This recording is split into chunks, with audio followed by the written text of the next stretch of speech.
Welcome to the Craftsman Online Podcast, the only 5-star rated Masonic podcast endorsed by the Grand Lodge of New York.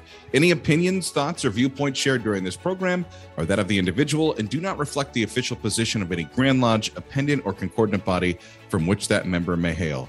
I'm your host, Brother Michael Arce, co-founder of CraftsmanOnline.com. We have one of our most energetic guests returning. Should we just get right to that part first and then what we're going to tell? Yeah, let's do that first.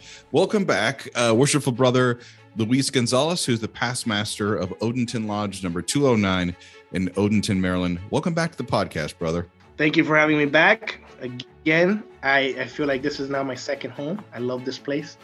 And as you said, it's the only 5-star rated Masonic podcast for a good reason. Yes, and you can help out. Shameless plug. Whatever you're listening to us on, there's that little thing. I was one of those people. I was like, I hate when people beg and say, "Can you leave us a review?" It does help. Even if it's just 5 stars, you don't have to go and say how great we are, but we just appreciate the few seconds it takes to do that. Luis is back. We're going to be talking about a speech that he gave. And when we get into this, I think brothers listening are going to be like, wow. There was the presentation with the Northeast Conference of Grand Masters last year, and you stood up and talked about the 7 key points for survival of our craft. And we'll discuss several of these points on this episode on how Freemasonry as an organization needs to embrace these ideas to preserve what we can do better. The first thing you addressed as a key point is guarding our West Gate. And that was a big thing that was addressed a few years back in New York State. We have the Guarding the West Gate program. What does that mean to you? Because you lead with a powerful quote saying, "Masonry is of little virtue and is willingly given away to anyone." And that stems from an article I wrote a few years back, actually, with now the current Grand Master of Masons in Maryland, Brother Spicer. A few years back, I attended a regional meeting, right? And we get together and, the usual conversation comes up, like, what are we doing? How do we get more people in? Why are people not staying in? Why is the attrition rate so large, right?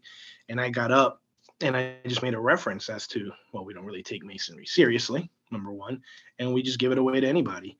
And then I made a reference how in some Latin countries, like Cuba, for example, other places in Central America, for example, in Cuba, they got to know you for 10 years before they even give you a petition. Here's the thing, right? Today, everybody has the internet. I can go online and I can read whether it's true or not, but the idea of Masonry being in possession of secrets, right? Being in possession of these values and being not a secret society, but a society that's not easy. People are like, how do you become a Mason, right? Who are these people, right? And there's this affinity and this allure of this society with valuable secrets that they closely guard, right? And then all of a sudden you randomly show up, send an inquiry online, and you got a petition and you're in a month later, right? So I equate it to, wait a second, if I showed up to your house, right, and you don't know me, and I knocked on your door and I said, "Hi, I'm Luis Gonzalez.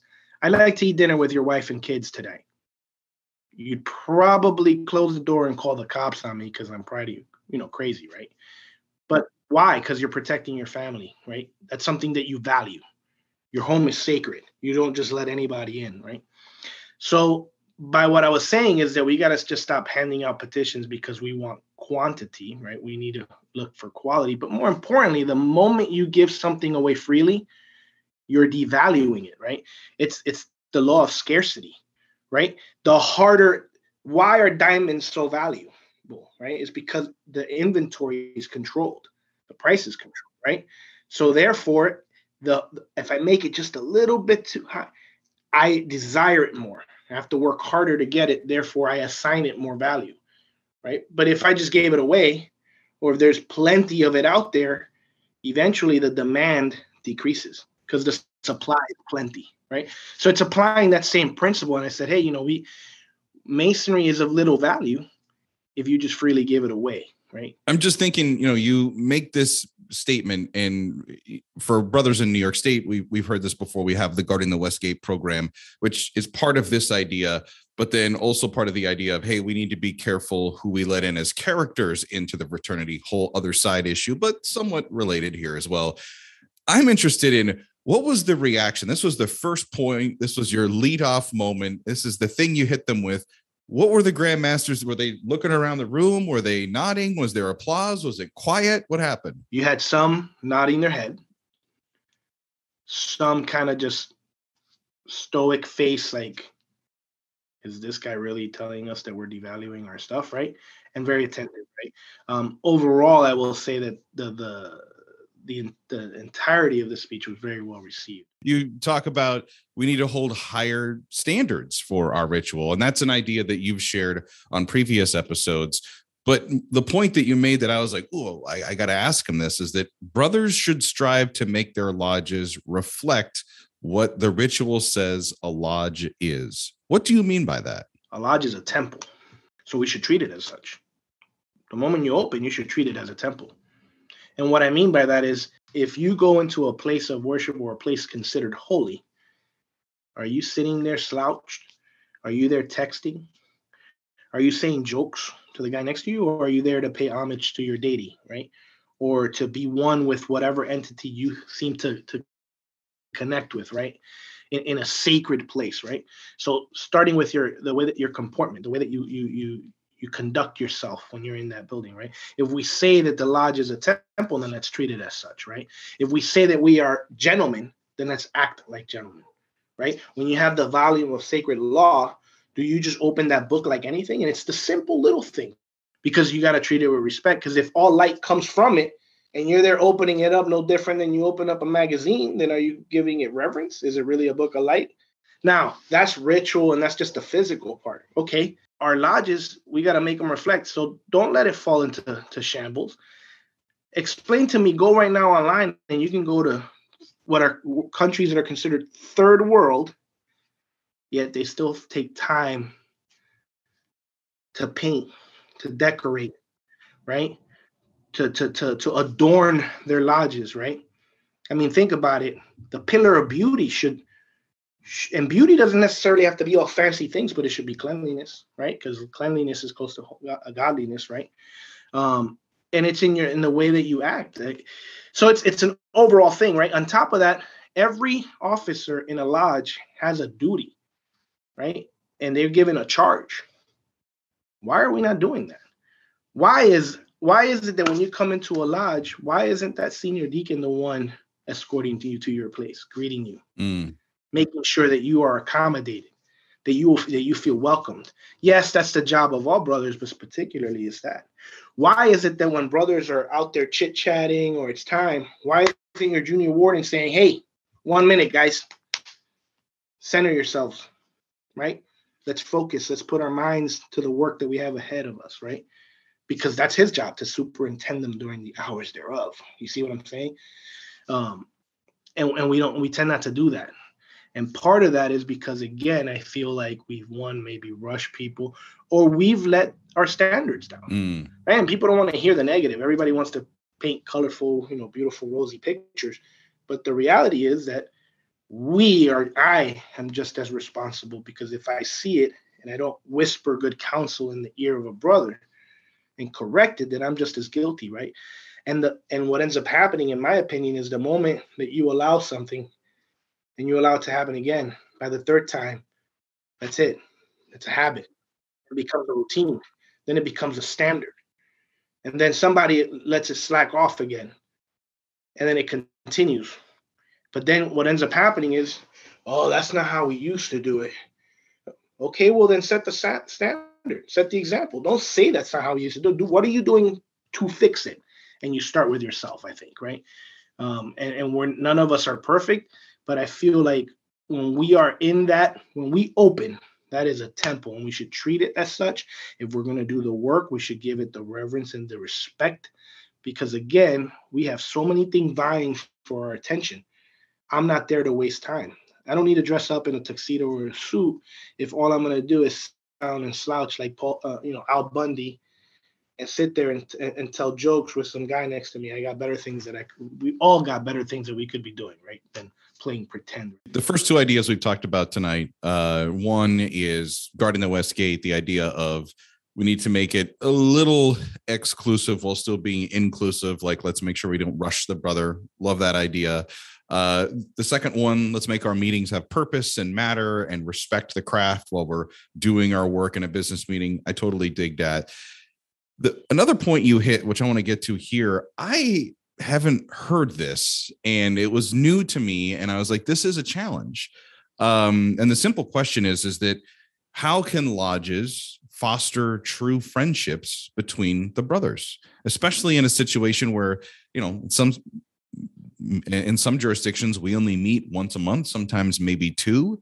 You're in there for a meeting. Maybe there's some fellowship that's going to happen afterwards or beforehand, but that doesn't really make you instant friends. I feel like if you don't genuinely want to know about somebody, then you have no business joining a fraternity where the point is to make each other better, right? Make good men better in a form of a family through brotherhood. That's number one. Number two is letting everybody know that their opinion matters, right? It doesn't matter whether you're an entered apprentice, because if you don't feel included and you don't feel like your voice can be heard or you're respected at the same level, right? Because we always preach, there's no higher degree than the Master Mason degree. But then we ourselves say, well, that guy's a past master, and that guy's the grand such and such, right? Worshipful, blah, blah, blah. And this person's a 32nd and a 30. I thought there was nothing higher than the Master Mason degree. But more importantly, the biggest title, the best title, the number one title is the title of brother that you earn. That first time you get obligated, right? That means everybody's voice should be heard. Nobody's better than anybody, not from an entered apprentice to the Grand Master. We all meet on the level, and we all address each other by the most important of titles, which is brother.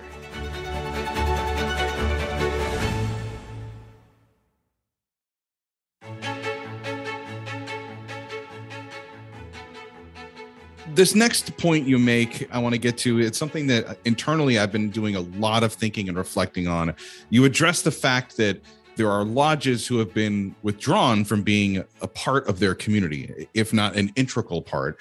As we know, charity and Masonic relief, cornerstones of Freemasonry. In some cases, sadly, though, you just don't see it in lodges. I know there's lodges that are active and they're out doing great things, but then there's a lot of others that just don't have anything that they do to give back. Sometimes the idea of fundraising is thought to accomplish this. Hey, we'll pass the hat around, we'll donate some money. Others are maybe more into the real vein of volunteerism. What is your stance on this? How do we address this area in the craft? My stance is that you have to become an integral part of your community, period. One of the worst things that can happen, and I've seen, is when I run into somebody and I'm in another town or something, and they're like, "Oh, you're a Mason?" "Yep." "Oh, I didn't know there were Masons in the area." And I'm like, "Oh, really?" Because there's a lodge like 10 blocks away, and the lodge has been there for 50 plus years. And then I ask him, "Oh, well, are you new to the area? Have you lived here?" "Oh, no, I've lived here all my life." "You've never ran into Masons?" That's unsatisfactory. You have to be a part of the community. And the way I put it is, why should the profane care about you if you've never been a part of their lives? And then the key is that sometimes charity is not about giving monetary value or, necessarily, it might cost you. So here's an example. It could be as simple as holding a trunk or treat. And that was a brilliant idea by past master Fermain, right? And he said, "Hey, let's do a trunk or treat. We have this big parking lot. It was COVID. Nobody's opening. We can set it up." The first year we had over 300 kids show up. Then in 21, my year, we had 900 kids. And now we just did it for the third year. It was about another 900, close to 1,000. And every single person, "Oh my God, this is great. Thank you for providing a safe place for us to come, all in one area. My kids get to trunk or treat. My kids get to see other kids with, and you're giving back to the community." That's a form of charity. What everybody thinks of charity, whether you're either donating to an established organization or you're focused just on the homeless. Yes, we do that too. But it's really just becoming a part of the community. You got me thinking too, like if you take a step back, because sometimes when you're too close to the problem, you can't see the solution or you don't even identify the problem. But, when was the first time you remember seeing a Freemason in your community or in your life, just generally? And honestly, for me, it would have been just the portraits and pictures of famous Freemasons and people saying, that's what a Freemason looks like. Well, if that's what a Freemason looks like, or the Dan Brown movies or the National Treasure movie, if that's what a Freemason is supposed to look like, I only see that in the media. I don't see that in my community. And when I actually do bump into a guy that's like, hey, he's like me, he's a dad, he's got kids, he wants to provide to his family, he wants to have a safe, family-friendly trick-or-treating environment. Wow. What is this group? How can I become a part of this? Or, geez, this is great. I didn't know this is what Freemasonry is. Like, when you really take a step back, you and I participated at the George Washington Cornerstone laying event in Alexandria, Virginia this year. And, I sat there thinking about it. And I'm like, for that town to see all of these Freemasons from all over the world that were coming in, just marching in the parade, I really took a step back and I was like, I wish that we could have done more. I wish that we could have actually walked through the crowd and shook everybody's hand and just said hello and really engaged them instead of just waving from the street, That's it. Little. It doesn't have to be this great. You're not going to solve world hunger. You're not going to find the cure to cancer in your lodge. You might. Hopefully you do, but chances are you're not. But you can make small little impacts, and that all adds up. Right. And then people will appreciate you, and then they'll stand up for you, and then they'll help you. Right. And then when you need help, the community will be there because they consider you, like I say, an integral part of their community. Right. Like all those kids that go and trick or treat, you know what? Those are memories. Right. And they're going to remember, man, we used to go to this parking lot with a building that had no windows, and these guys wore these square encompasses, and they would hand out candy, and they had all this stuff, and it was great. It's a childhood memory. And then that childhood memory becomes every year. And then eventually, hopefully, they'll bring their kids, and then they might become Masons. Right. Right. So when, God forbid, something happens and you need help, that community will rally for you because they get value, even though they're not a member. In humanity, unfortunately, we're all about what's in it for me, right? What value do you bring? That's just how we operate. It's human nature, right? Well, yeah, we go from looking like the world's largest Men in Black convention to actual like real people, and that's the thing. So I think all of these points, as you're laying them out, it's going to kind of help address the final question I have for you on this episode, which is engagement. And this is a challenge that every lodge I've visited or brothers I've talked to from around the world, this is the biggest problem they have, is how do we involve our members to be a part of our lodge activities? You can email them, you can text them, you can show up at their house, but how do you break through and connect and engage lodge members? How do you make them go from being attendees to active participants to doers? Right. And so there's no cookie cutter one answer, right? It's multifaceted, I think, right? And it's just as difficult as the creating true brotherhood, right? For me, it starts with what I mentioned earlier, right? It's ensuring that everybody understands that we're all brothers, we're all equal, and we all matter, and your opinion matters, right? So it starts with not just limiting the decisions of the lodge or the good ideas, right, to only come from your past masters or your master masons, right? No, that newest member, right? Even a potential candidate that you've been having around, coming to your social activities and you're getting to know, might have a good idea. And it's letting them know that, hey, you're willing to listen because you're important and you matter, right? So that's number one, is giving them a voice, obviously following our protocols and all that stuff, but letting them know that, hey, you are a brother just like me. So if you have a good idea, I want to hear it. And if it makes sense, then we're willing to back it and do it, right? It's also empowering the brethren, right? And what do I mean by that? Okay, you have an idea? So-and-so, I'd like you to run with that. And they might say, well, I'm busy. Okay, no problem. But if not, A lot of people are either shy or don't know that they have the ability to run something. No, empower them. But then empowering them means you don't micromanage them. It means you give them your left and right lateral limits, right? And you empower them to actually make decisions. I need you to get, this is the mission, and the mission is to accomplish X. As long as you stay within our tenets, you don't violate any laws or anything, get to X, right? If you run into any issues, then you can come and talk to me, but empower them, right? That's how you can also try to genuinely call brothers. Show them that you care, not just to ask them to pay their dues, right? And that goes to fostering true brotherhood and friendship. But then it also, by doing that, it leads to engagement because people want to hang out and do business as well with those that they like. And that's just a fact of life. You want to be establish a good rapport with somebody because people will do business with those they like. You may go to a restaurant, right, that has good food. It's not as tasty, it's not as top notch as this other restaurant, but their customer service treat you is number one. So you'll settle for mediocre food, but that relationship and that atmosphere appeals to you. So you'll eat a less than stellar steak, but the experience is better than the place that has the excellent steak with zero personality, zero customer service. You see what I mean? So that leads to that. And then realizing that there are Masons that will always just be attendees. There are Masons that are the doers. There are leaders. There are followers. There are the Masons that never show up to a meeting, but they go to every charitable event. And that's okay.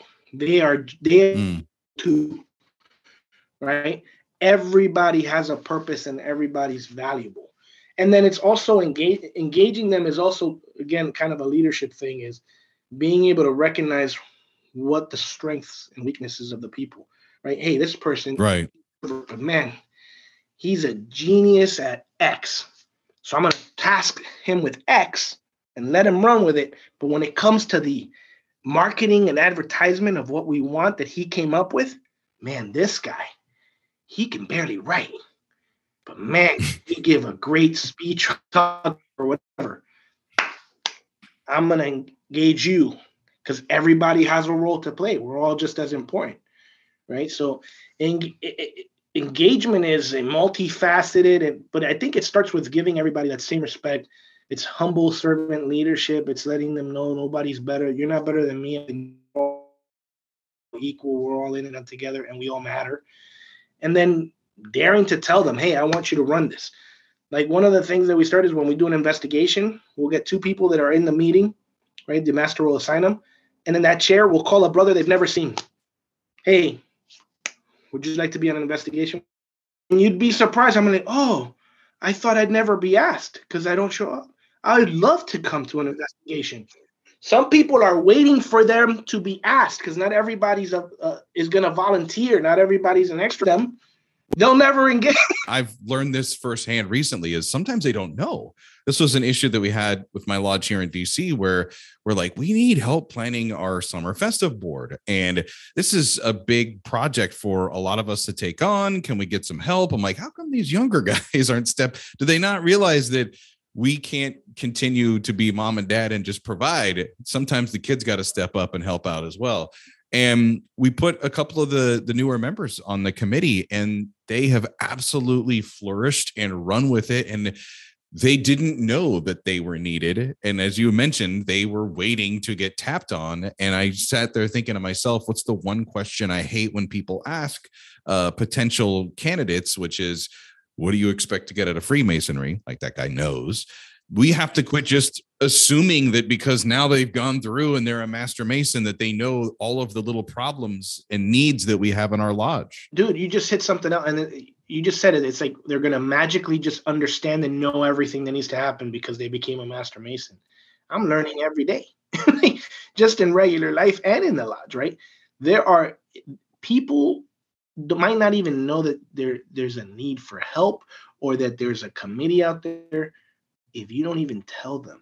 And then a lot of people have great ideas and or want to become involved, but they're waiting to be asked because they don't know, right? Because think about it, it could be it's multifaceted, right? They could be intimidated. Oh, those are past masters, right? Because people get hung up on titles, right?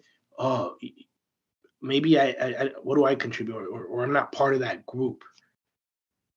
They're just waiting to be asked. A lot of the times they don't even know, one, that there's a need, or two, they want to be involved, but they don't express it, right?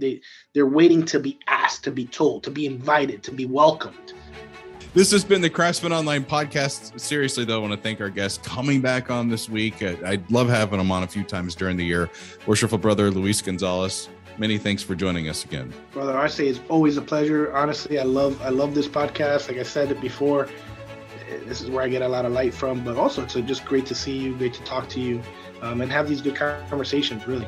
If you've enjoyed this episode and you want to hear more, you can tell Siri or Alexa to play the Craftsman Online podcast. We're available on all streaming platforms with new episodes every Monday morning. Until next time, let peace and harmony prevail.